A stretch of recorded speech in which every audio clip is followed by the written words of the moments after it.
नमस्कार, वेगवान महाराष्ट्रामध्ये आपलं स्वागत आहे। बातमी आहे येवल्यातून। खुनाची सुपारी घेऊन जीवघेणी मारहाण करणाऱ्या आंतरजिल्हा टोळीला कट्टा कोयत्यासह येवला पोलिसांनी अवघ्या 1 तासात केलं जेरबंद।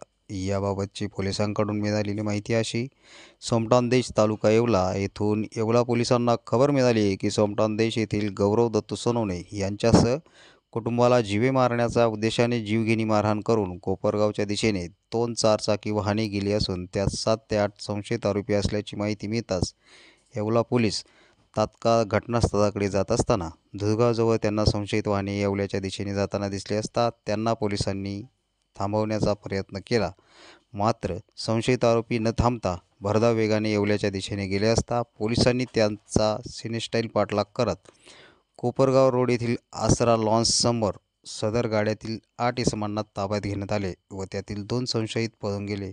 सदर संशयित आरोपी यांच्यावर अहिल्यानगर जिल्ह्यातील विविध पोलीस ठाण्यात गंभीर स्वरूपाचे गुन्हे दाखल आहेत। प्रमोद कचरू सोनवणे यांनी आपल्या सावत्र भावाचा मर्डर करण्यासाठी अहिल्यानगर या जिल्ह्यातील सराईत गुन्हेगारांना आपल्या गावामध्ये बोलवलं होतं।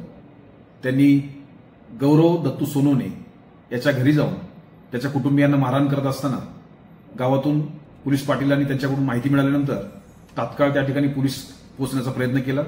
पोलीस येत आहेत ही माहिती मिळाल्यानंतर त्यांनी फरार होण्याचा प्रयत्न केला। त्यांचा पाठलाग करून येवला या ठिकाणी त्यांच्या वाहनं अडवली गेली। त्या 2 वाहनातून 8 आरोपींना काल अटक केली गेली।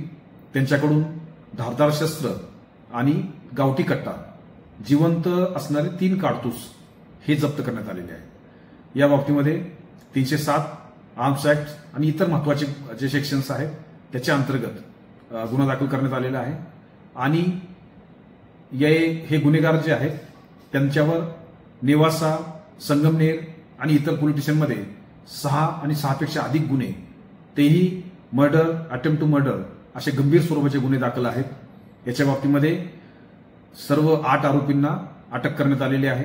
पुढील कारवाई प्रभारी अधिकारी येवला तालुका हे सध्या करत आहे।